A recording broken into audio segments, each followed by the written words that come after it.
promenant l'étendard du Christ et du progrès, dans les immensités vierges du Nouveau Monde, la France, l'œil tourné vers les altiers sommets, que l'avenir divin de ses rayons inonde,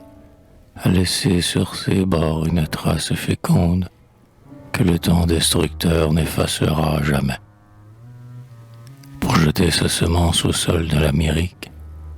pour asseoir un empire en des déserts sans fin, ces preux ont combattu,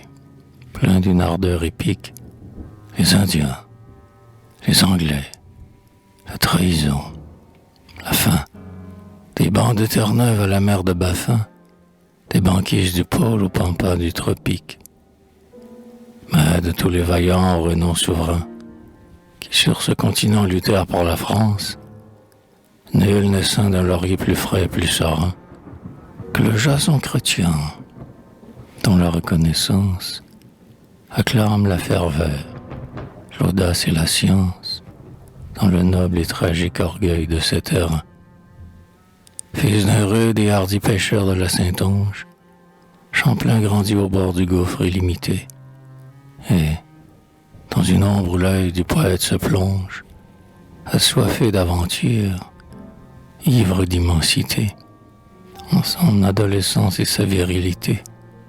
livra toute son âme au vaste essor du songe. Il rêva de sonder cette mer de cristal qui de colons avait bercé les caravelles. Il rêva de fouler le terroir boréal, d'y faire rayonner l'or des blonds de Javel. Et, pour planter la croix sur des cimes nouvelles, intrépide, il quitta le rivage natal.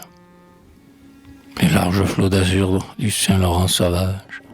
encore émus d'avoir porté les galions de l'immortel quartier découvrant notre plage, sous le terre estival tout baigné de rayons, réfléchirent bientôt les humbles pavillons de la nef que montait le marin de brouage.